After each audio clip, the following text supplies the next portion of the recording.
Hi, you're watching the Times of India. I'm Aditi Prasad, and today the topic of the focus that we have is who is riding the Patna-Lucknow Express to New Delhi. Now, phase 6 voting is over today. A few more minutes and it will be all done and dusted, which means 90%, almost 90% of India would have voted.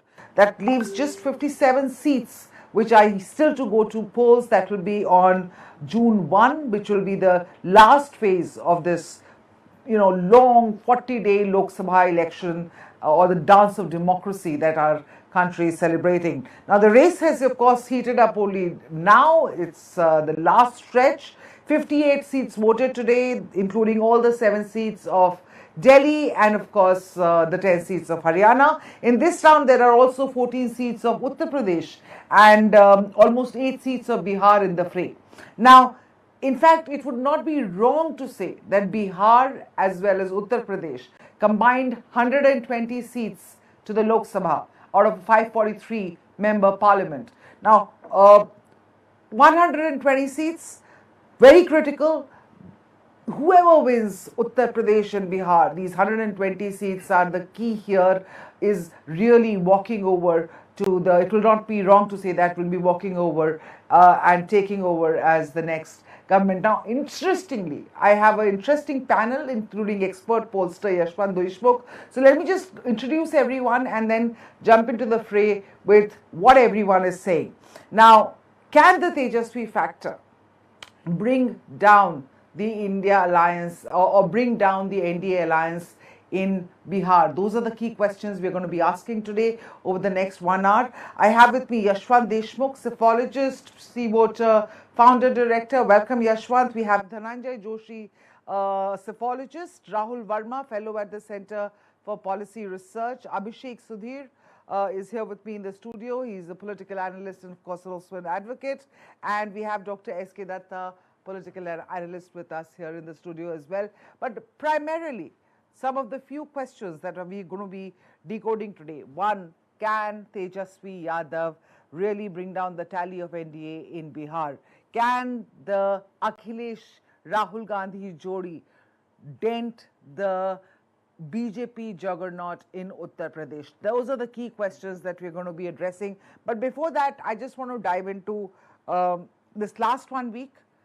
A lot of excitement and a lot of confidence exuded from both the sides. Prime Minister Narendra Modi appearing in a host of television interviews and looking very confident, saying that first pehle 5 phases mein the party has already crossed the 300 mark, the 270 mark, and now the last 2 phases are really just a formality. They already have a majority.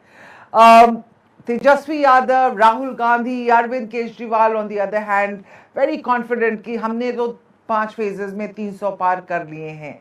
Now, the truth perhaps lies somewhere in between, but a lot of confidence being exuded from both sides. Yashwant, let me just come to you with this because you're the pollster in our midst. Where are these numbers coming from?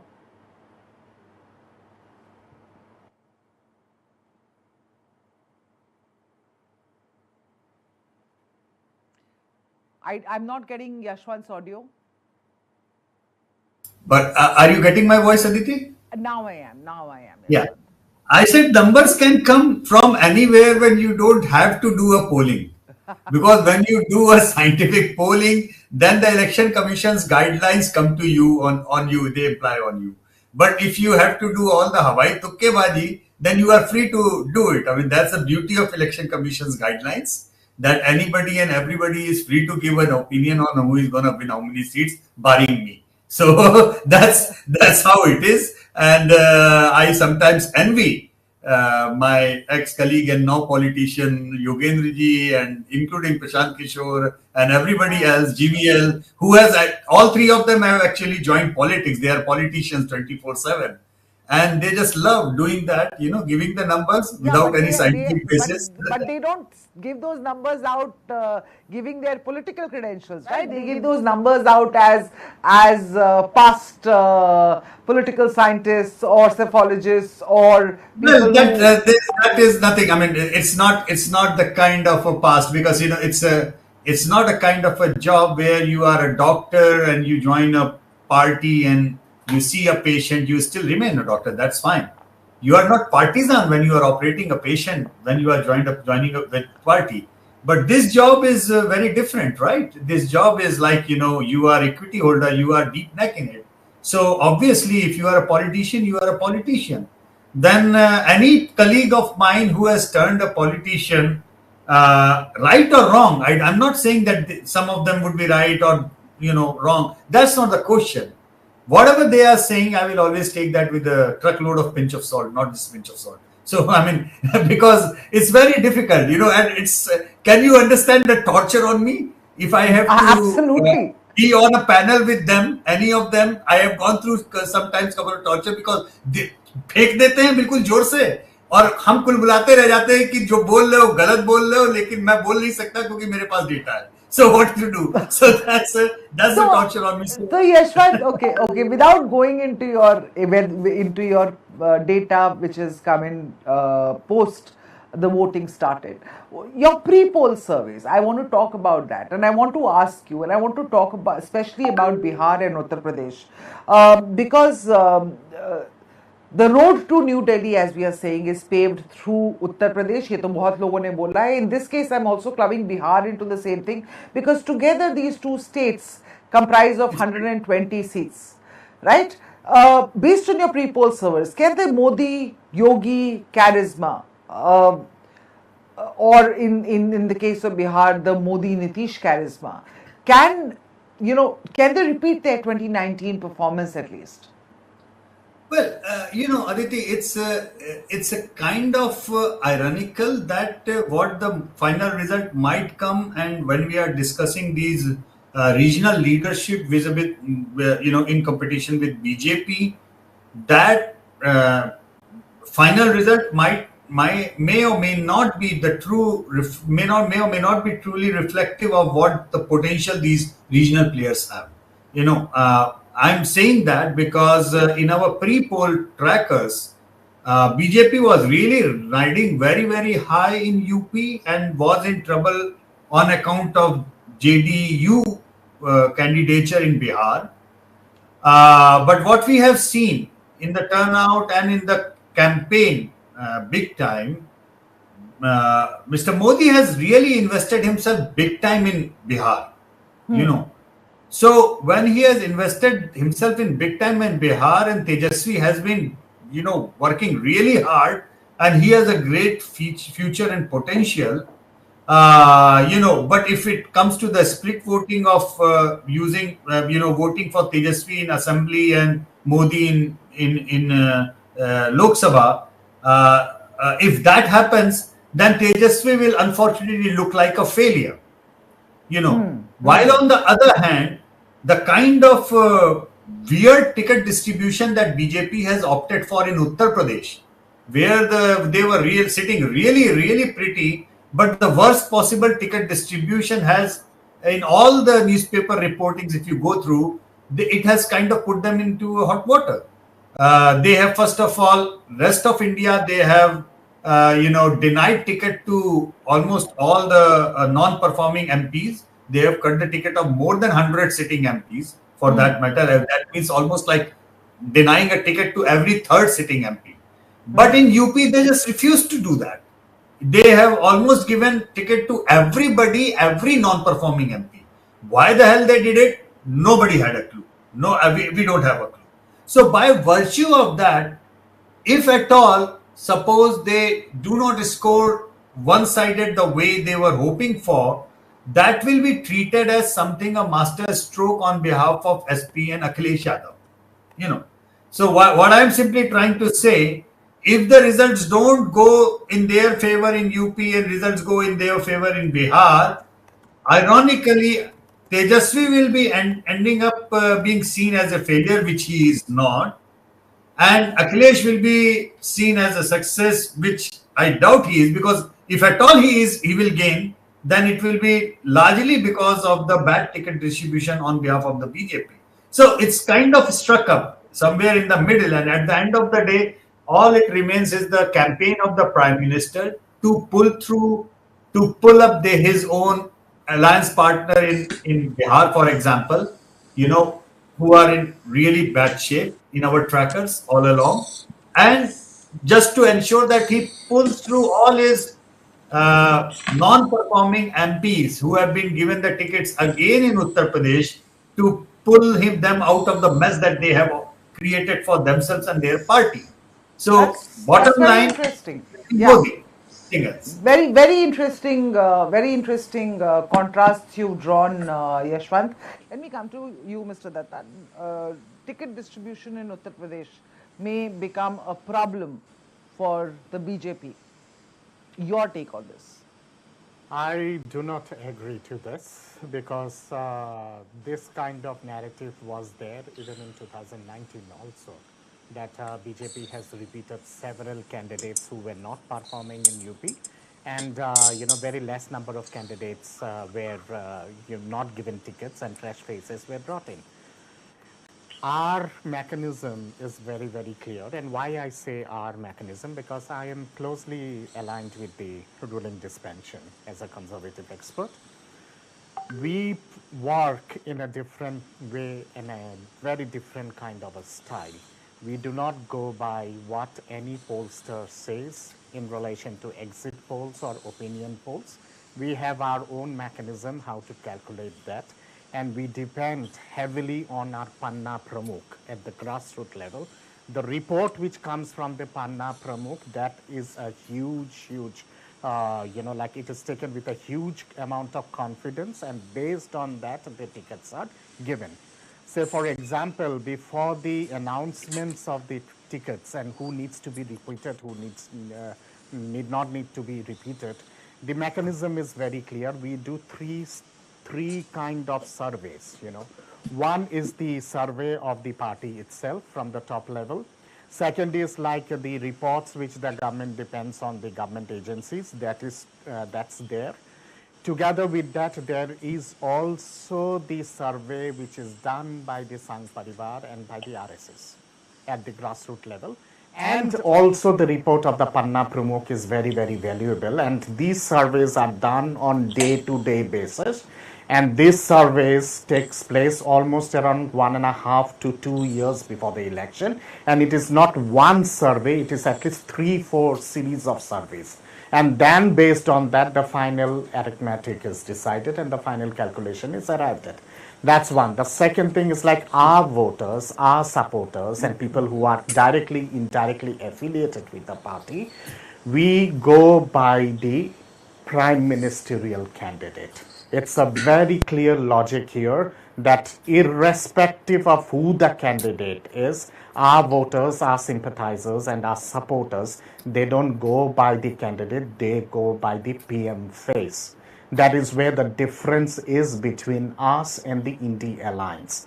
So in that kind of a scenario, when pollsters were talking about a kind of a bad performance for BJP in 2014 also, somewhere 230, 240, that was the narrative in 2014, 2019 also. Yes, it would be somewhere around 250 and more fan-sitters would be required for clubbing up a majority in the parliament. The results were completely different from what was predicted, and this happens because of the reliability which we have on our grassroots level workers. And that's the reason why we do so well in elections. And central elections, remember, it is a complete galvanization of the whole parivar, in which VHP plays a role, Bajrang Dal plays a role, Durga Vahini plays a role, then Bharatiya Mazdoor Sangh plays a role, BJYM plays a role, AVBP plays a role, BJP plays a role. And that's the reason most of the time pollsters, they do not understand as to which side the undercurrent is towards the BJP. And I can tell you in writing, on the 4th of June, the results in UP as well as in Bihar will be exceptionally good for the Bharatiya Janata Party. And everyone, those who are going in for different kind of narratives in the media, they will be proved wrong.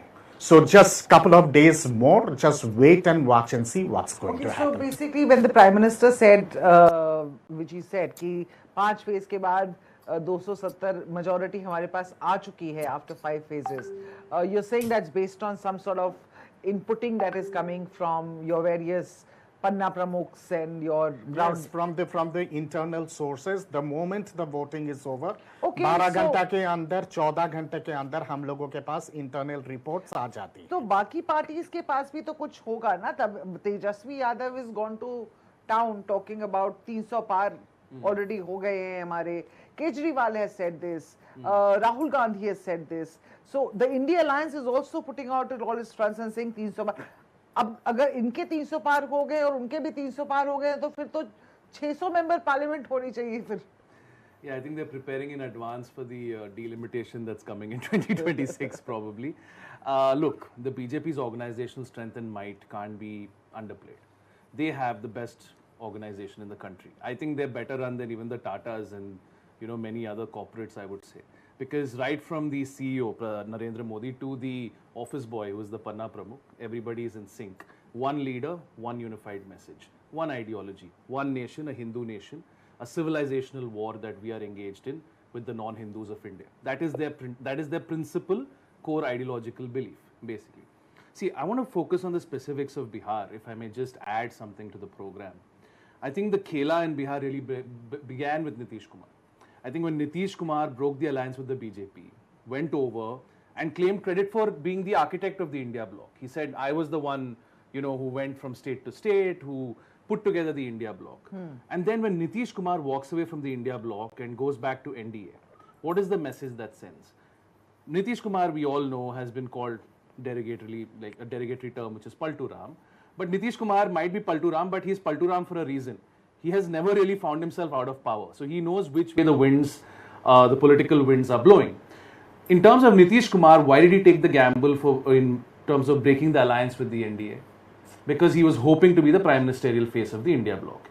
He was hoping that he would be declared the prime ministerial face before the general election. He was hoping that there would be one message, one manifesto, a common minimum program, and he would lead the fight against Narendra Modi. Now, in all of those meetings the India bloc had, it became very apparent and clear to Nitish Kumar that he was not going to be the prime ministerial face. Let's be very clear, Nitish Kumar tolerates the Yadav family. He tolerates Tejashwi Yadav. But he is far more comfortable in the BJP fold as opposed to being in the Yadav RJD Mahagathbandhan fold.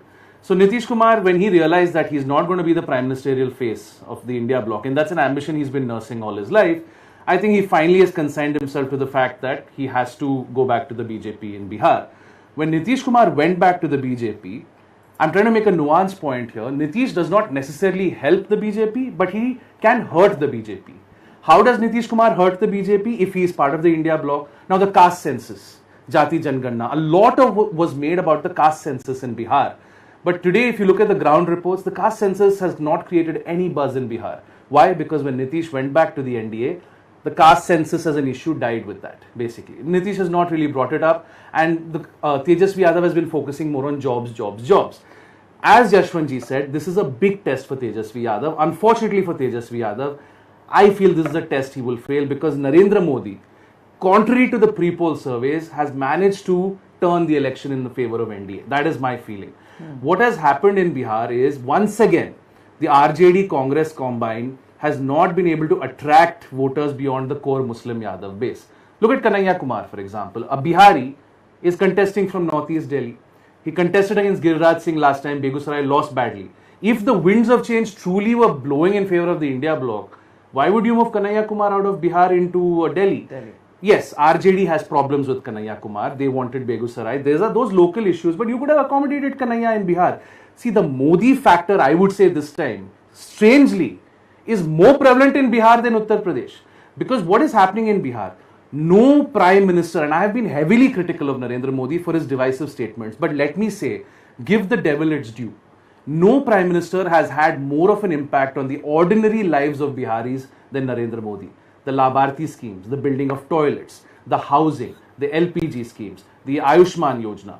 Narendra Modi, because he comes from the subaltern classes, understands that the Congress party and the Lutyens elite that have ruled the country have not done enough to change the lives of ordinary Biharis. And with these Labhartis, what else does he offer them? He offers them a Hindu identity. You know, people in Bihar are very clear that unemployment and inflation is an issue. Yes. Everyone's clear. But the question is, do the people of Bihar see Tejaswi Yadav solving the inflation and unemployment issues, or do they believe Narendra Modi is best suited to solve those problems? Having said that, let me just bring in Rahul at this juncture. Rahul, taking from what is being said here, the fact is that the people of Bihar have already voted for Narendra Modi and the JDU in 2019 for precisely these reasons. What is the incentive for them to vote again in favor of the same set of people? And because every ground report that one has seen from Bihar, the big issue there is unemployment. And the big poster boy there right now, at least as far as the rallies and etc., everything is concerned, is Tejashwi Yadav. In fact, he's addressed about 200 rallies so far, and he's striking a chord clearly. Rahul, can you hear me? Yes, I can hear you. Can you hear me? I can now, yes. Okay. So let me make 3 points. First, though I'm not a pollster, I consume both exit poll, pre-poll and post-poll data to understand what's happening in politics. And I want to say this with all sort of like sincerity at my command, that whenever pre-polls are done, pollsters are saying what would happen if polling took place that day. And what we have learned over 15 years of analysis on exit poll data, that most of the time exit polls get the direction right and also are very close in the seat range. So it's not right to pick any one exit poll from a list of 10 polls and then basically paint with a single brush that exit polls and pollsters don't understand what's happening in politics. Point 2, and this is just to sort of like advance what Yashwant was saying. See, his point was very simple, that in many states, BJP replaced lots of members in states like MP, in states like Rajasthan, almost 50% of BJP's MPs were replaced. The same has not happened in Uttar Pradesh and Bihar. In Uttar Pradesh, out of 62, 63 MPs that BJP had, 47 of them have been fielded, meaning the number or proportion of MPs that got replaced in UP is just 25%. Unless the BJP believes that all UP MPs were performing really well, whereas people from Rajasthan and Gujarat and other places were performing badly, then that's another matter. What Yashwant was just trying to make a point, that because of basically continuance of many MPs in UP, some of the seats for BJP has become tighter, and that's true. Well, it may still get the same number of seats or higher number of seats, but the race has become very, very close in many seats in UP. Now, let me come to your point on Bihar. And the same phenomena has happened in Bihar as well. Out of, I think, 17 MPs, 13 or 14 has been repeated, which might be giving some sort of like tougher competition in some of the seats in Bihar. I think you are absolutely right.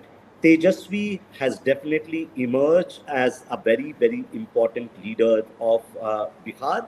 And, like at such a young age, he's able to mobilize large swathes of crowd. But one also has to remember that RJD has a very, very solid base in Bihar, right? Which is Yadavs and Muslims, which basically makes you around 32% of vote share. So at any point of time, when you have two large communities backing you, you will always see a groundswell support in terms of mobilization in rallies and other things. The problem that both RJD and SP are facing, that beyond these two communities, they are not able to bring additional votes to their tally, because the politics in these, so earlier in the 90s and 2000s, when the politics of these two states were fragmented, a 35% vote share used to give a majority mark. In UP at 30% vote share, Samajwadi Party has crossed the majority mark in 2012.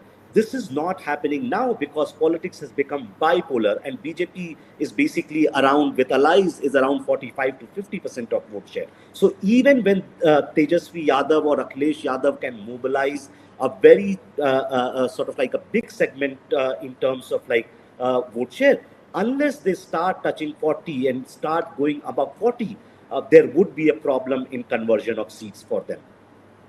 Just 10 seconds. I wanted to just add, Yes. just to build on that point. For both the Yadav leaders of the Hindi heartland, the legacy of their fathers is a poison chalice. Clearly, if it wasn't for Mulayam Singh Yadav and Lalu Yadav, Akhilesh and Tejaswi would not have the party machinery and the vote base that they have at their disposal. But if they want to grow beyond that base, the sins of the father, unfortunately, are holding back the sons, basically. Because Jungle Raj in Bihar, whereas Mulayam's sort of MY consolidation, Kamandal politics, the anti-Mandir sort of politics that he practiced in Uttar Pradesh. The legacies of Azam Khan still hurt Akhilesh Yadav. This Jungle Raj is still fresh in the minds of the Bihari voter. So the legacies of the fathers, unfortunately, are hampering the two sons. So I still feel these two leaders are the two to watch. And if the BJP is to ultimately be removed from power in the center, these two Yadav leaders will be at the vanguard of that movement. At the vanguard of that movement. And Aditi, just to add to what my two friends said, the last time Akhilesh won in 2012, it was not just because of MY, because he was probably successful in adding the youth votes, because he was young, that was a surplus, and that youth came to him cutting across the caste line. And the same thing happened in Bihar when Tejaswi almost got majority, because he was hammering down Rojgar, job denge. In the last 3 weeks of his campaign, he hammered on Rojgar so much that if he would have not have blundered of giving 70 seats to Congress, I am dead sure he would have been the chief minister right now. So both of these youngsters, they know what is to be done. Unfortunately for Akhilesh, BJP has a great face in Yogi, who is also taking the local popularity chart up for the BJP in that way. Fortunately for Tejaswi, BJP is actually blank as far as state leadership in Bihar is concerned.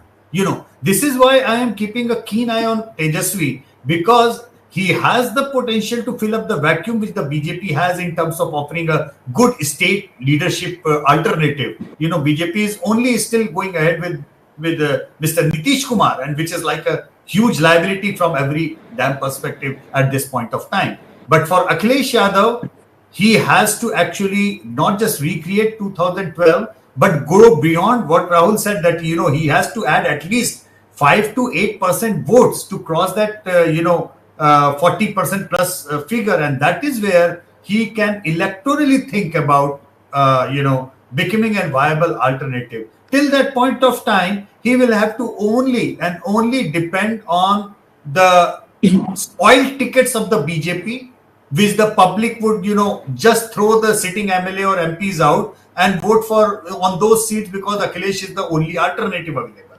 That's not a very positive mandate. Positive mandate is when you include others and then move in the certain direction. Can I add something here?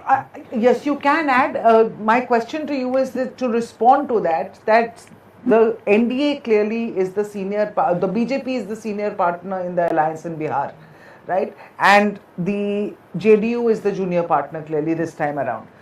Is, according to as what our pollsters and analysts on the show are saying, do you think the JDU is going to drag down the BJP with it? No, it will not. It will not. And rather the vote share of the JDU would be an add-on for us. And it depends on how much percentage it is, but definitely it's going to be an add-on. That's one. The second thing is like in relation to UP, let me come to one very important point out here.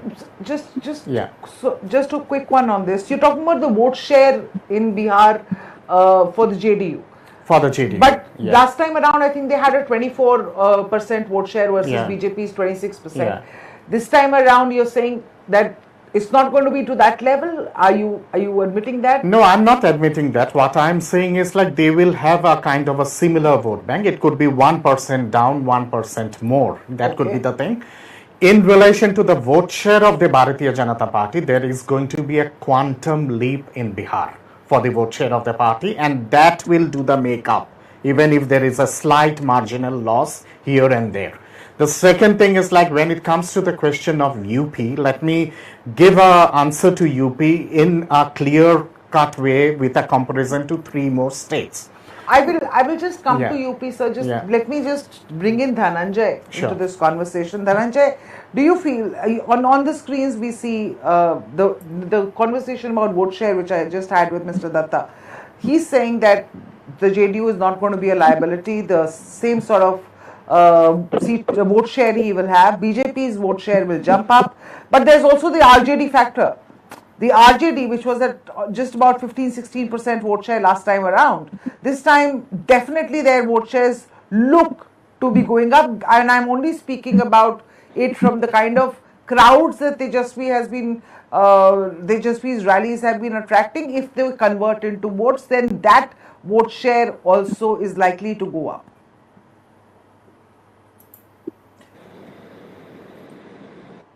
Can't hear you clearly, Dhananjay.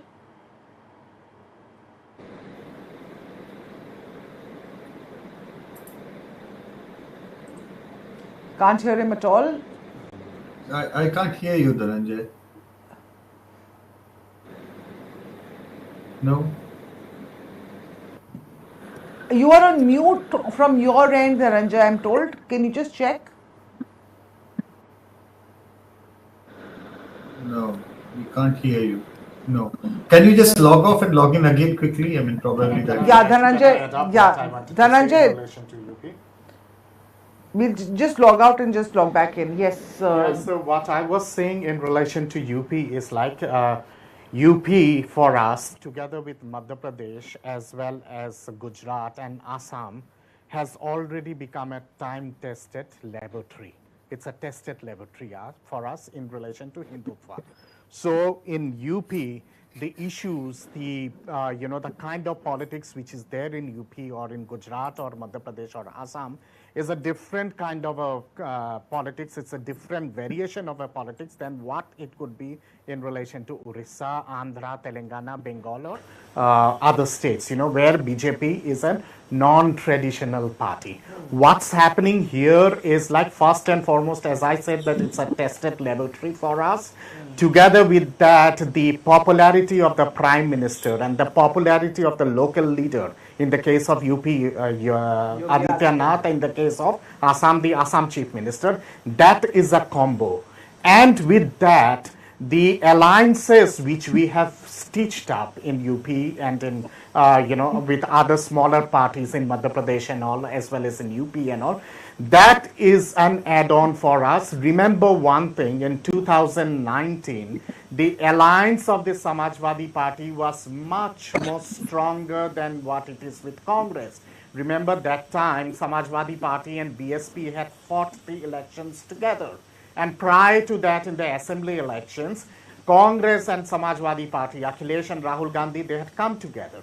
What was the net result of it? Everyone knows. And 2019, what was the net result of it? Everyone knows. But I just want to stop you there. You're saying, again, we're fielding the same Modi and Yogi faces, and you're counting on those faces again. But it has hurt BJP in the past. They lost 50 MLAs in the UP elections. Why should they repeat? Why are they repeating the same mistake again? No, you put up weaker candidates. No, we are not. You changed candidates across the country where you felt that they are weak. But here, why are you just going by the Yogi Modi face value? We are not scared of that we will be losing our candidates who have been repeated or not. Who have been repeated as such. Out here in national elections, the issues are very different from what it is for municipal election or assembly elections. Here we have an international mascot in the face of the Honorable Prime Minister. The leaders of the N.D.A alliance, they are no match for him. That's one. The second is, like, if we have to see as to what is the impact of the Prime Minister, then we have to see whether he's resonating in the non-traditional areas or no. See his rallies in Bengal, see his rallies in Telangana, in Andhra, in Orissa. I mean, people are coming in hordes to the rallies. You just mentioned that Tejashwi is, attracting a lot of crowd. But if I have to do a, comparison of the crowd pulling of both We the don't leaders. compare. No, Modi's no. stature is separate. Modi is the prime See, minister. Aditi, and can I he's take the leading point it. here? what I'm trying to say here is Yeah. that if Am I Tejaswi audible? is, attracting, say, around 50,000 in a rally, the Prime Minister is attracting around 1.5 lakhs in every rally or 2 lakhs in every rally. That's So in terms of this, juxtaposition that, because he's pulling in No, so much look, of crowd, look, that is look, going to I'm- translate into vote, it's not going to happen I'm that talking way. purely in terms of vote share. If you heard me, Mr. Datta, I said that they just had a 15% vote share last time in these in Bihar, which is RJD. And I'm saying that this time, and BJP had with JDU almost a 50% vote share. So from 15%, they're only going to take that up because last time there was no Tejaswi Yadav, there was no Lalu Yadav, he was in jail. So clearly that RJD factor was absent last time. Yashwant, you want to come in there? Sorry. I wanted to see Dhananjay, if are you back? Dhananjay's Can we hear you? voice is I'm back. back. Yeah, am I Yeah. audible now? Audio, Yeah, all right. we're facing Yeah, am audio I issues audible with now? Dhananjay. Am I Yeah, Dhananjay, we can hear you. We can hear you loud and clear. Great. So I'll just take No, up that we are question. facing audio No, issues with Dhananjay. Dhananjay, we're facing audio issues Oh, with you today. we are getting Yashwant, voice. can I you don't know, hear? Aditi. Can you hear? Yeah, Aditi, funny thing is that I I am can't getting hear Yashwant Dhananjay's either. voice. Oh, oh, I am so getting that's Dhananjay's it. I voice. can hear you. I can hear you, Yashwant. Go on. Yeah, Dhananjay, I can't please Can go you ahead. hear me as well? Can you hear me, Aditi? Yes, I can hear you. So clearly there was some Great, audio great. problem at this end. Great, Yes, great. please Anyway, carry on. it's sorted. Yeah. Yeah, so I'll take the whole question of Tejaswi Yadav and the RJD. So I think after the 2020 elections, when they did fairly well, gave 74 odd seats to the Congress, had a very bad strike rate with the Congress, and still managed a triple digit number. There's a new confidence in Tejaswi Yadav after that election that they can actually win with without the JDU, and you see it in his body language thereafter.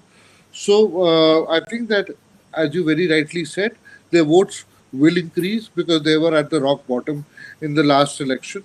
And when votes are going to increase, there will also be some increment. One is consolidation of their core NY vote bank, which is fine. Besides that, there is also going to be addition of other OBCs, poorer sections of society, etc. And when there is a plus to a core vote bank, then there's also some seat conversion. So coming to the whole question of how well will they do is something we'll know on the 4th, how many seats they'll get. But I'm assuming that looking at simple basics of politics in this election, RJD alliance, in the India alliance is going to do better than zero, which was their tally last time. Interesting. One point. I just wanted to say that what Yashwantji said is interesting. That does the BJP have a chief ministerial face in Bihar? That's a very interesting question to ask because you've had Sushil Modi's death very recently, and we know Sushil Modi and Nitish were the combine. So if you look at this Lok Sabha election, you have Giriraj Singh, then you have the BJP vice president contesting, who's from Bihar.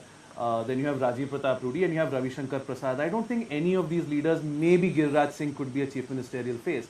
So actually for Tejaswi Yadav, I think the trick is to not be too battered and bruised by this election. Tejaswi has to keep his reputation intact because the real battle for Tejaswi is coming off November 2025.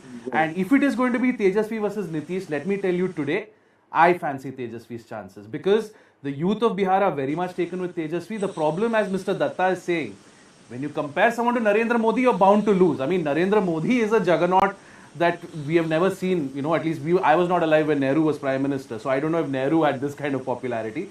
But in my lifetime, Modi is the most popular Prime Minister I've seen. So, comparing Tejaswi to Modi is unfair. Will the Modi magic work in the Bihar Assembly election? And one very important factor is the return of Chirag Paswan also to the NDA fold. So you had Pashupati Paras, the brother of Ram Paswan, who was with the NDA. They dumped Chirag Paswan. Chirag Paswan was used to weaken the JDU in the last assembly election very strategically, and then he was dumped. But Chirag Paswan has said, I'm Modi ji's Hanuman and all of that. So I think Chirag Paswan's return to the fold, Nitish Kumar's return to the fold, I think That was damage limitation by the BJP. And I think Narendra Modi's cult of personality. Again, it's a national election. So Tejaswi is up against Modi here. But in 2025 November, when Bihar goes to the polls, I think Tejaswi still, if you ask me, will have the edge, because if they go with Nitish Kumar, people are sick and tired of Nitish Kumar in Bihar. That is my assessment of the situation. I agree. Tejaswi, Totally agree. Totally agree. In fact, And in you know what, terms- Aditi, Yeah. it's another thing which I just want to add to that. Since you mentioned Chirag, somehow I believe, I don't know. I mean, we don't know the future, but somehow I feel Chirag could be the next Himanta for BJP. You know, in a way. Also, keeping in mind that BJP does not have a single mass Dalit leader. yes. They do not have a mass Dalit leadership face Right. with them. So Chirag could fill that void if he merges plays the it party. properly, plays it nicely. What I don't, however, feel, BJP would not be very keen to prop up another Nitish in the form of Chirag, where they have an alliance and an alliance partner is made the chief minister. Probably at some point of time, Chirag will have to join the BJP like Himanta, lock, stock, and barrel. That okay, I am, you know, just they say that I'm all in, you know, in that way. Then he is a great prospect for the BJP as a chief ministry of. You see, the Madhya Pradesh Rajasthan model is not going to work in Bihar. You can't Exactly. have some It's not gonna work. no-name CM Very there. You can't just Yeah. appoint. It has to be a personality. Personality. Bihar loves its political personality. I will say one thing, Aditi, I'll not open the cards now, but we definitely have someone as a CM face for Bihar Assembly There you election. go. Oh, he's not opening the cards, but they do have someone up their sleeve. But knowing the BJP, probably they do. We obviously don't know who right now, but clearly, so there's Mr. Dutta telling us that there is a CM face in the wings as far as the BJP is concerned. So Nitish Kumar is clearly done and dusted as far as the BJP is I think concerned. Nitish as ji- far as the local. I think Nitish ji himself has said that this is his last election. You trust Nitish Ji and what he And says? it's not a question of trusting or not trusting. It's not a question of trusting or not trusting, but he has already said that this is his last election. That's one, and many permutation combinations will come up after the Lok Sabha elections when the assembly election comes nearer. And as I said that we have not one, we have 2-3 cards with us for the Bihar assembly For election. the So Bihar wait and watch. Assembly, wait and watch. All right. But the Bihar conversation has been very fascinating. But that's just 40 seats. Let's just shift our focus back to the 80 seats state, and which is largely the reason why the BJP is feeling very secure in the knowledge that they are going to, because actually, frankly, between you and me, we all heard during our growing up years that the way to New Delhi is through Uttar Pradesh. 80 seats hain yahan pe, clearly. Now, Akhilesh Yadav, I heard him recently talking in an interview. In his own assessment, he says that the opposition is winning 79 seats in Uttar Pradesh. He's saying India Alliance, जो राहुल जी का हाथ थामा है अखिलेश जी ने उत्तर प्रदेश में, he's saying that the India Alliance is winning on 79 out of 80 seats. एक बनारस उन्होंने No, 80 Kyoto वाले भी जीतेंगे. He Kyoto. said even Kyoto, because Varanasi and Kyoto in Japan are sister cities. so Kyoto वाले Kyoto भी वाले जीते. भी जीते. But I think he said 79. He left at one. No, he seat. added one. He added He one. added later. He added that seat also. How is that playing out? Let me bring in Dhananjay. Dhananjay and Rahul have been relatively shant. Dhananjay, you first, and then of course Rahul can be in. But that's very, very exaggerated. Audio. Yeah, I'm saying that's very exaggerated to imagine that the Samajwadi Party and Congress can get 70 or 80 seats is out of question. The more crucial question is, will they improve their tally? Will the BJP's tally go down? And that is something that's to be watched. So there's reconfiguration of alliances. The BSP is, in all probability, squeezing down to smaller numbers than what it was. And with the Congress, there would be consolidation of certain communities' vote bank for the Samajwadi Party and Congress alliance. Now, how much vote does that translate into is something we'll know on the 4th. The fact is that the BJP again got 51% votes in Uttar Pradesh. There was a time in UP when 30% votes, 35% seats was excellent performance. I remember in 2004 when the Samajwadi Party got 39 seats in the alliance with RLD. It was supposed to be exceptionally good performance by UP standards. 98, I think, out of 85 seats, the BJP got 58 seats or something. So these numbers of 70 seats and 62 seats are post 2014 phenomena. So we've got to see how much does it normalize. Does it normalize or not? Or and if it does, how much does it? Okay, will it, yeah, Rahul, I want to ask you in the same vein about Ram Mandir. Ram Mandir doesn't make, is not making a lot of difference to the lives of maybe voters down south or some other eastern parts of India. But in Uttar Pradesh, is Ram Mandir a big issue? Because last time it was Labharthis. Can we give the same sort of push, or can we give the same sort of status to the Ram Mandir this time that Labhartis had for BJP in 2019? Once the results come out, all these will become an explanation. I don't want to go into the explanation. First, let me make 3 points. Okay, you have Point these number three one, points ready every time I if you come to you. compare, yeah, if you compare uh, 2019 and 2024, what is different, at least on paper, that last time SP BSP Congress was a more formidable alliance, at least on paper. Yeah, yeah, absolutely. This time, BJP seems to have a more formidable alliance with RLD coming to the kitty and its SP and Congress alliance. So, in that sense, the nature of alliances have changed. Second point, you have to remember that Bahujan Samaj Party had 10 seats, and 5 seats were to SP and 1 seat to Congress. So in that sense, what might happen that BSP might go from 10 to 1, 0. It's like anything is possible. And what Dhananjay was saying is definitely that the non-BJP seats are or non-NDA seats are going to increase. But are they going to increase beyond 18, which BJP didn't have last time, Right. remains the question. Yes, BJP was hoping that based on Ram temple inauguration and sentiments around that, there would be a lot of euphoria. And UP was one of the states where they were thinking that 62 plus 2, which their ally had won, this is a state where they should be touching 75. And if you look at the pre-poll surveys, most pollsters were also indicating that BJP might touch or cross 70 seat mark.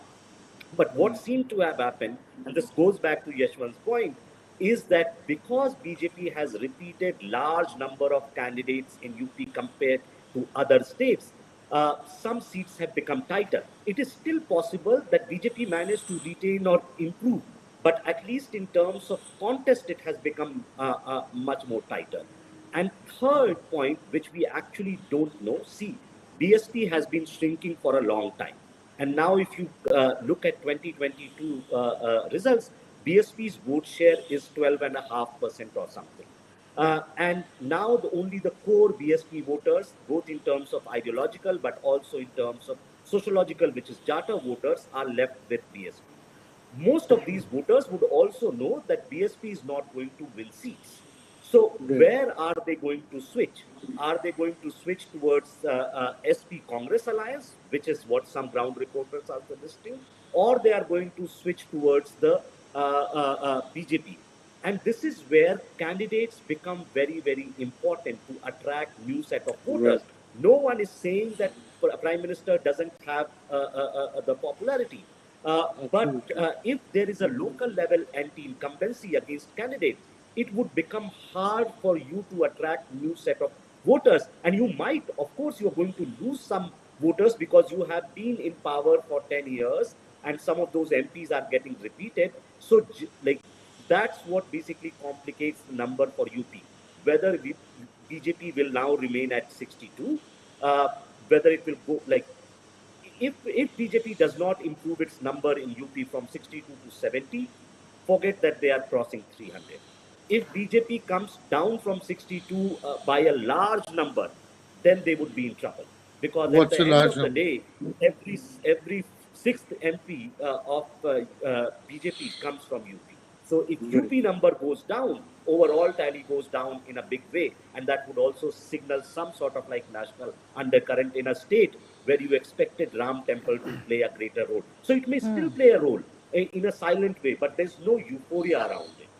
There is no And also, euphoria. Aditi, just to add Miss, to what Rahul said, uh, BSP or Mayawati ji contesting on her own on all the 80 seats may actually end up damaging the BJP.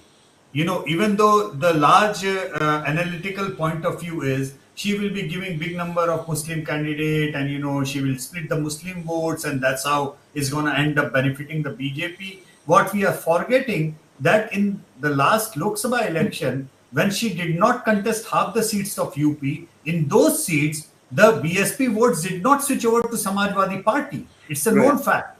Actually, those Dalit votes shifted to the BJP. BJP. Now that she is now back on the ticket, those Dalit voters and also courtesy the 400 पार के बाद में हम संविधान बदल देंगे, that narrative, they might very well go back to the Bahujans. They would still not go back to go to the Samajwadi Party. This is what many of the Samajwadi Party analysts have been saying. इस बार तुमको दलित भी vote दे रहे हैं, कुछ नहीं दे रहे हैं. वो And मुझे नहीं लगता therefore- कि दलित will go and vote to Samajwadi Party. I seriously doubt that. But what I feel, there is a distinct possibility of significant chunk of Dalit voters who might be upset from the BJP, or just because BSP was not on the ticket, they might go and vote for the BSP now. And though Mayawati may or may not be electorally viable alternative, but she has a capacity of damaging BJP and Samajwadi Party both in a certain way. Now it remains to be seen how seat by seat it plays out. Does it overall help BJP improve the tally to cross 70 seats, or does it somehow manages to damage the BJP and help the opposition bring their tally up? One thing is sure, that on her own at this point of time her vote share is not great enough to win seats in UP. That is very clear, and that has been very evident even in the assembly election. So if she could not win seats in assembly election, forget about the Lok Sabha election. The other thing that is for sure from what you just said, Yashwant, is that she definitely is going to make the fights more interesting, because now that her candidates are there, yes. suddenly now whether this side or that side, it's going to be much more, a much tighter race than what would have been if there was just the SP and the BJP, or SP/Congress or the BJP on the ticket. Mr. Datta wants to make a point. Yeah, Aditi, I'm glad that you had brought in the issue of Ram Mandir. If Ram Mandir, Mathura and Kashi does not resonate in UP, where is it going to resonate?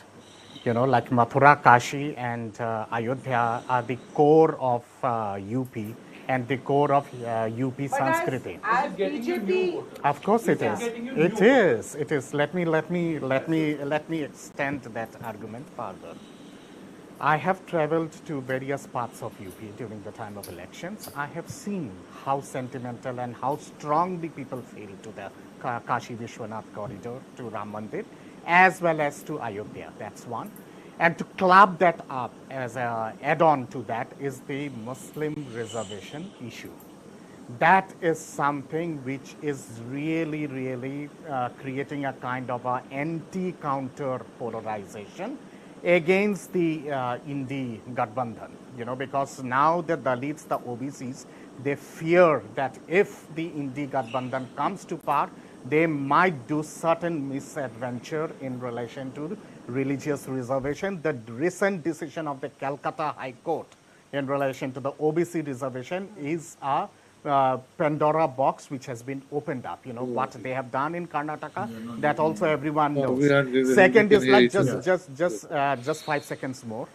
In relation to BSP contesting alone, Yes, that's a factor, no doubt about that. But this is for sure that our Dalit vote bank will definitely not go towards Samajwadi Party, because everyone knows the Lucknow guest house issue and so many other things, And on top of that, we have RLD this time But with you us. can go to Mayawati, na? She's No, also there on the they might not come out for voting. That could be a section of the Dalit voter. And if they come out for voting, and if they think that their candidate is weak, then there might be a transfer of the vote towards the Bharatiya Janata Party and not towards Samajwadi Party. Just 2 seconds more. RLD was never with us in 2019. RLD is an add-on for us. और ऐसे बहुत सारे छोटे-छोटे local vote कटवा parties हैं, जिसको हम ये भी कह सकते कि dummy parties.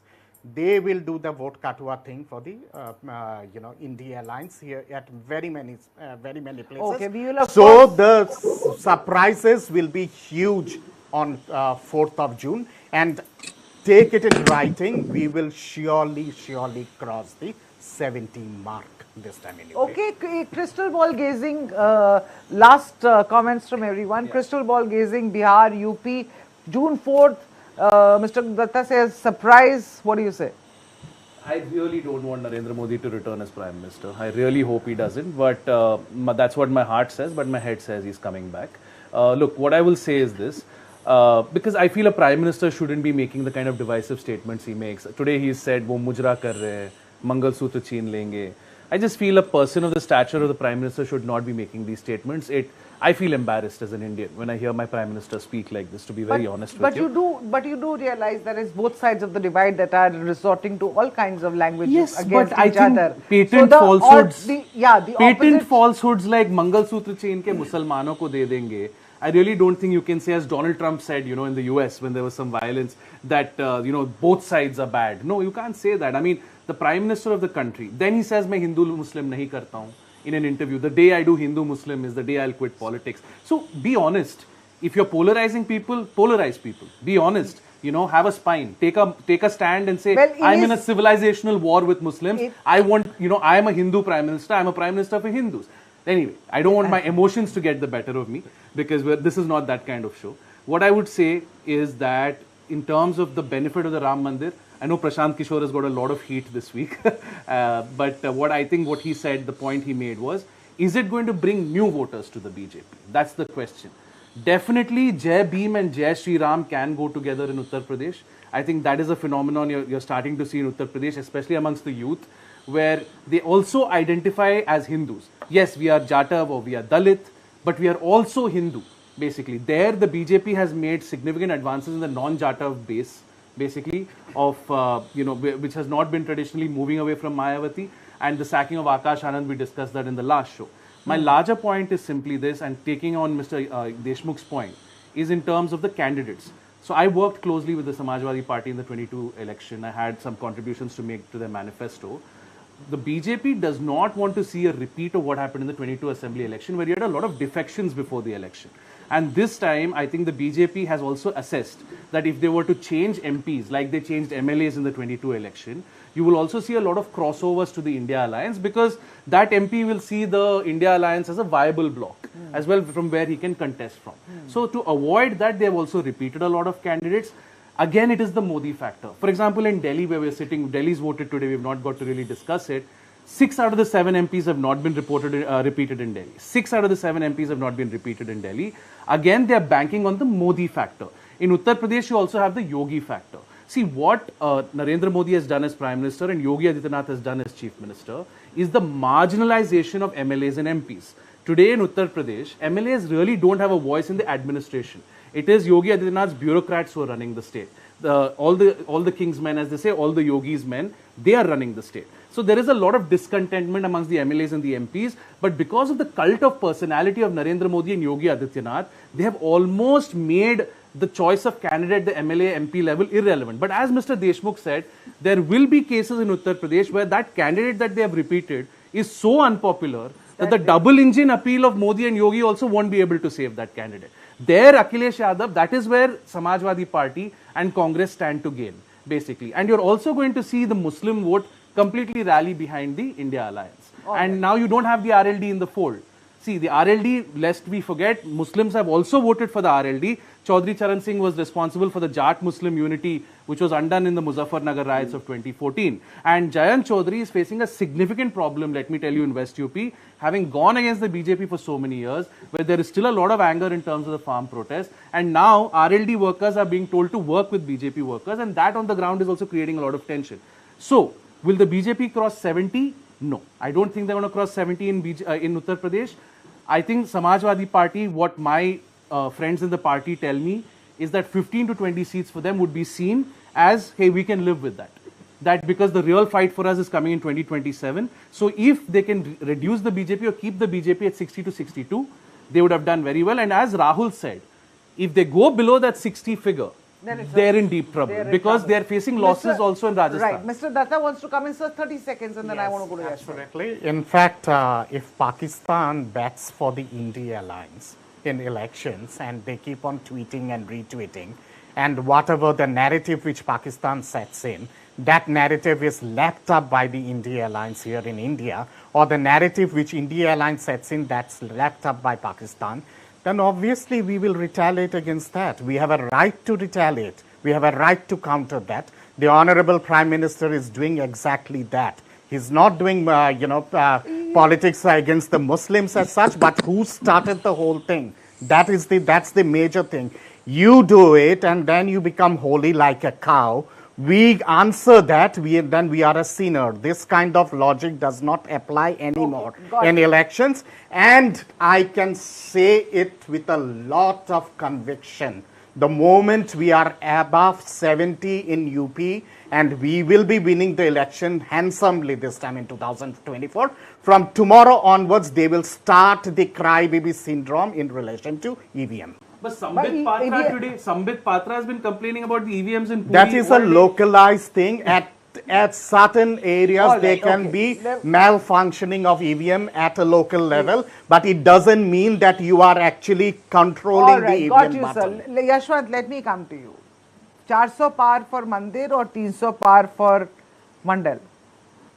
I know you will not give me any. Because that's exactly what it is. Ek taraf caste census that's what my friends GVL and Yogen ji, they are so happy about giving the numbers. I can't. No, I don't want you to give numbers. I'm just saying. No, but going about the turnout, I was digging through the turnout numbers, Aditi, and actually I realized even the Maharashtra turnout is not that bad that we all have been making so much of fuss about.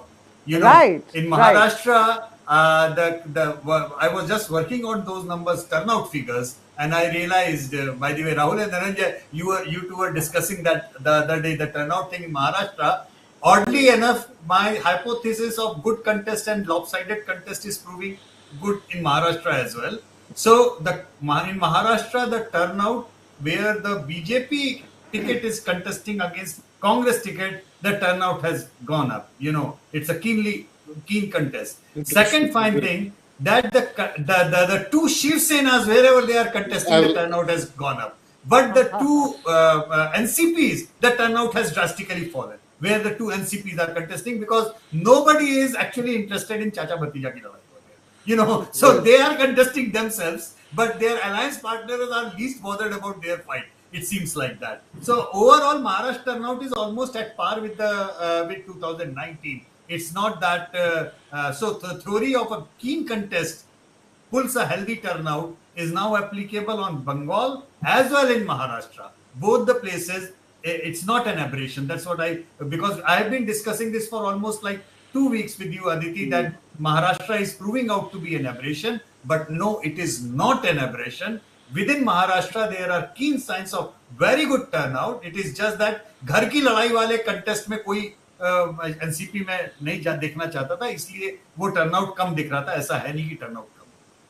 Turnout कम नहीं है. In fact, the turnout battle is in fact now even gone to the Supreme Court with a lot of people. Yeah, exactly.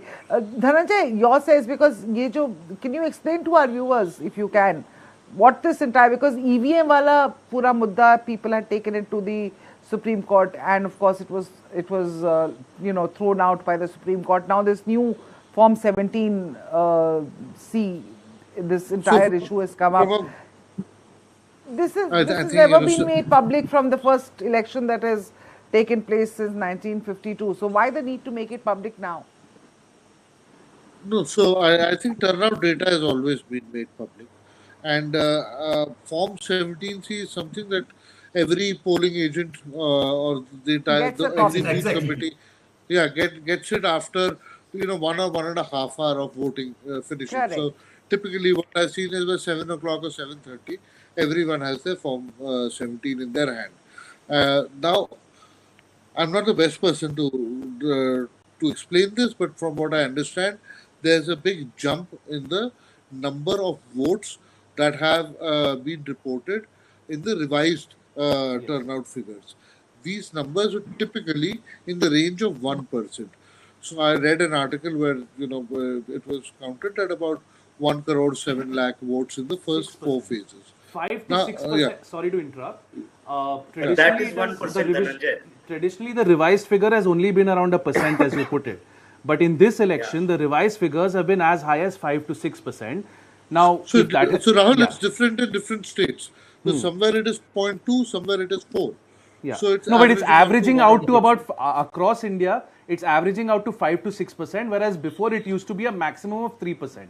So where is I don't know if I'm wrong on those figures, but No. It's not like that. I mean, it's not like Yeah, that. it's Actually, under 2%. just to correct you, it's not that 5 to 6. In some areas, it is 5 to 6, 5 to but 6. it is Right. averaging out to what Dhananjay is saying. And actually, just to put this thing on record, actually, I did not get entire fuss about this 17C because Aditi, every polling agent of every party gets a 17C. 17C. That If happens. you really want to contest EC on this one, collate your 17C and match it, and if you find Exactly. it, and another thing which the viewers must understand, on the day of the counting, with each and every booth, that form 17C is actually matched with the outcome of the EVM. Not a single vote is discrepancy is allowed to happen. So something which has not been done from 52 till now, number one. What EC has said in the court is that legally there is no structure for us to do that. If the parties want to make it public, they are free to make it public. Who is stopping the parties to make it public if you one wish thing. to? So Can I make a One, point here? one thing the chief election commissioner today, Rajiv Kumar, he has given a bite to ANI, and for the first time he's acknowledged that the turnout numbers are low. He's saying that the opposition, without taking their name, are creating doubts in the minds of voters, and that is why the voter turnout is suffering. Now, if the EC is going to resist something as basic as just making the Form 17C public, the reasons they gave. That's exactly what Yashwant is No, no, saying, the that there collation- is no problem. Everybody is already given a what I copy tell you, of there is it. a difference. Why I'll not? tell you I one mean, thing. I must make one thing very clear. I am all for transparency. I would be more than happy if EC makes 17C public. I don't have any issues. But do you see the But I'm reasons they simply gave for saying- that? The reasons Yeah, they said that's is what I'm saying. that What didn't EC make has sense said to me. in the court is that there is no legal provision for EC to make the Form 17C public because by law they have to hand it over only to the polling agents of the each contesting candidate. What I would You know, say is, so yeah. What I would say is if you it had is a made video. public by law, I am more than happy for transparency. See, you had a Ideally, video within of the this, polling, when the polling ends, for each and every booth, immediately the number should be made public. I mean, Right. there is no What I no would contest say- on it. But I think the question is, how is this jump Yeah. more than usual? You have to So the explain usual the jump, is, right? let's say, about At the 1 end of the day, percentage point. sunlight is the best disinfectant. If you Exactly. can, if Yeah, making yeah, I it totally transparent agree. is not going to hurt, is see by refusing to making it public. When the election commission makes something public and when the opposition puts something out, it's two very different things. Okay, so what you're saying is that Absolutely. how many Form 17Cs will have to be put out then across the Every, country? as they said, every booth, So, basically. so Every booth. do we understand the amount of work involved in that? I don't know Well, whether that's okay. because that's one. No, fair enough. I hear you. EC ऐसे anyway करना does है it. तो बनाकर एक बार कर दो. But वो जो process है उसको करने का ना, every polling agent will have to be trained differently. We are 6 phases over. what I will say What's the point of this conversation Just to now when explain the they can't do it in a I'll day? tell I'm you the- assuming that's I'll tell you the case. Supreme. I'll just, as an advocate, I'll tell you what has happened in the Supreme Court. Mahua Moitra has filed a plea in 2019, basically, and then a plea for interim relief was filed few days ago. Supreme Court Justice Datta said that we can't interfere with the process so late when 6 phases are down. So you might very well see Form 17C being made public retrospectively after the election. Exactly. But one thing I will say, Should it is happen. in politics, perception is reality. Whether we like it or not, there is a significant chunk of the population. You might argue that it is a chunk of the population that is opposed to the BJP, but nevertheless, there is a significant chunk of the population that is not convinced about the EVMs. Now, you had a video of this boy who voted for the BJP 8 times. I think all the panelists would have seen that video. देखिए ये पहला vote BJP के लिए, दूसरा vote BJP के लिए, तीसरा vote कमल के लिए. एक भी confirmation नहीं आया. No, आया. Police case has been filed. Police case. Let me assure you, Okay, it's for, take my word for it. I'm not lying. It's Farooqabad. A police case has been filed. An investigation is underway, and there is repolling has been ordered in that booth. What I'm saying is, if that boy can vote 8 times, a minor son of a BJP leader has voted.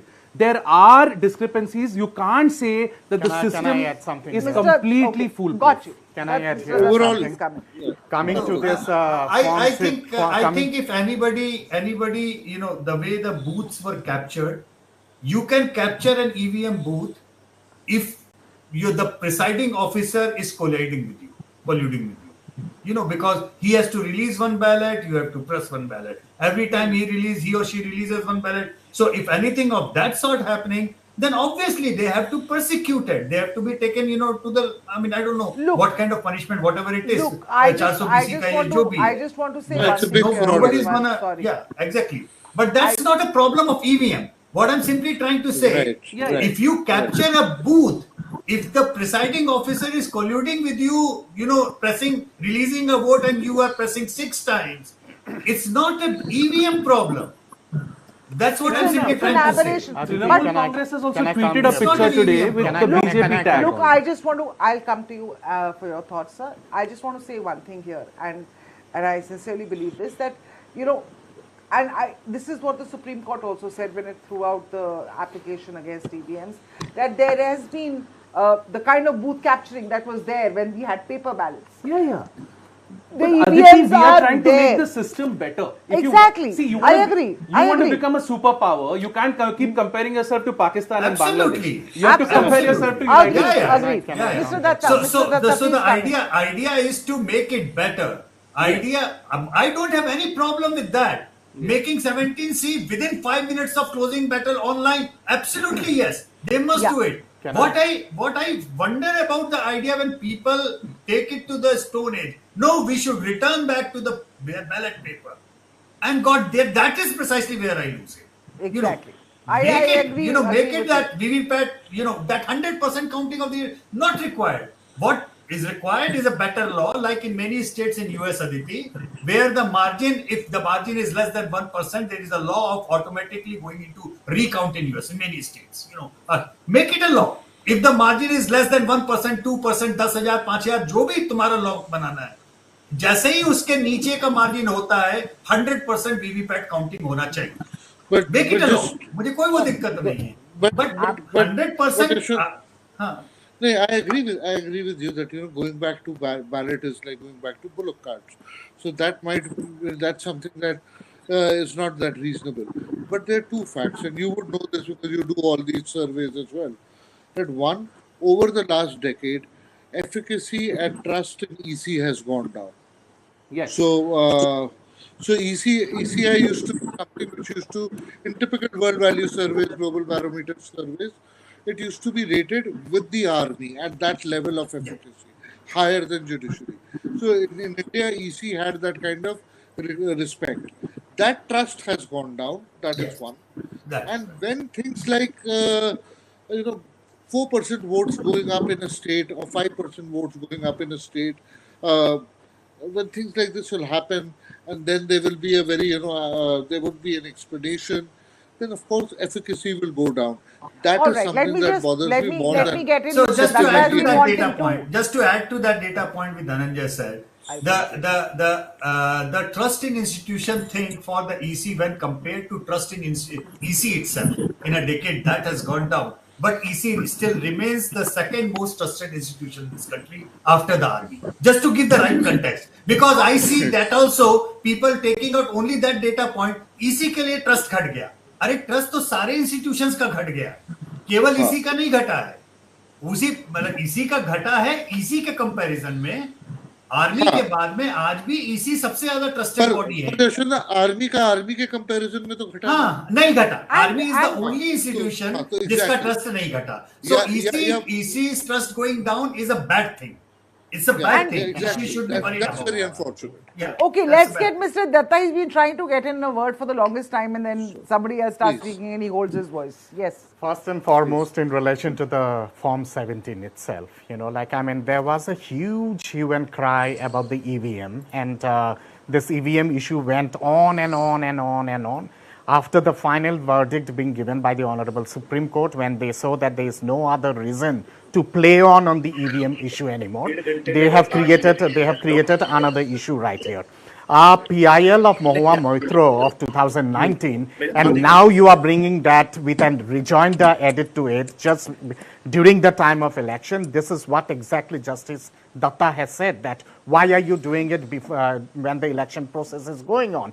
In relation to Form 17 itself, the Honorable Judge of the Supreme Court said that we are not going to intervene in this during the time of the election. We will have a look at it later on. That itself is a kind of an indirect slap on all these people who had tried to use, create another false narrative. That's one. The second thing is in relation to EC itself, when you win the election because of EVM, then the EC is absolutely fine. And you lose the election, then EC is questionable. Booth capturing, Farrukhabad, my friend, raised an issue. Today in Jhargram, the BJP candidate was brutally assaulted by the Trinamool Congress activist when he had gone for an inspection on the complaint of rampant booth capturing which were happening in that particular block in Jhargram. The BJP agents were thrown out from the polling booth, and tap TMC was doing it, So that is absolutely pardonable. That no one will talk about. Why? Because here the booth capturing is being done by a partner of the India alliance, so that is justified. Out here, a toddler of 17 years old who is not an adult, he was caught in that. Immediately the police took action. And, a follow-up action is being followed. Their repolling has been, issued, and repolling will be taking place. There and then itself, the local EC representative filed a report with the State Election Commission, and it was taken into cognizance. Will the local representative of the Chief Election Commissioner in Jhargram file in a similar kind of report against TMC as to why BJP agents were not allowed into that booth in Jhargram, and why was the BJP candidate brutally beaten up? They will not file this, So this kind of half-hearted narrative, you do it, it is absolutely holy. Someone else does it, then it's a big curse. This is something which is not going to sell as a product anymore in 2024 election. I literally take 10 seconds. What I will say is, we saw Randeep Singh Surjewala being suspended from campaigning for the comments he made about Hema Malini. We also saw this BJP, who was a judge who's become BJP candidate, being suspended for 24 hours. But if I would argue, basically, that we have the kind of statements the Prime Minister has made, the divisive statements, the relying on religion for votes, the violations of the Model Code of Conduct, I know for a fact that if T.N. Seshan today was the Chief Election Commissioner, T.N. Seshan would have suspended the Prime Minister from campaigning for all the statements he has been making. The Election Commission must show that it will act against the Prime Minister when it has to, and it should act against the opposition when it has to. You can't give the Prime Minister special treatment and then expect that your credibility will not be questioned. That's what I'm saying. Okay. Because the statements he's made are very divisive. This conversation we can continue for the next half an hour, but I'm way out of time. I should have ended at 6. We are already half an hour into thing, but this is really a topic, because you're right. Yeah. Even the Prime Minister should be hauled up, and even the opposition should be hauled up. Even there are things when you're going around saying things like even that we will for instance, there is a lot of wave coming in from the Congress side, also, So, like I said, even Rahul Gandhi saying ये दलित है, ये OBC है. अरे भाई क्यों बोलना है दलित है, it's not. or even Muslim reservation, for instance, which has been, the High Court has even sort of nullified it now. Prime Minister Modi has had to walk back his comments. He has had to say मैं हिंदू मुस्लिम नहीं करता हूँ. Look, he's getting a third term. He says he's getting a fourth and fifth term also. He says he has a plan till 2047 maybe to No, be he Prime has Minister. a plan. Let's not. No, what I would say is, if Yeah. he wants to be a globally respected leader, he wants the Guardian and the Washington Post to stop writing articles about him. He has to stop the othering of Muslims. In Orissa, he attacks Tamilians. In Tamil Nadu, he'll attack Sri Lankans. So it has to stop. All right, let's call it quits at that, because this seems to be becoming into a very heated conversation. But yes, we will continue it offline. Thank you, viewers, for watching this broadcast. Thank you, everyone, for joining this panel. Thanks, Yashwant. Thanks. Bye bye.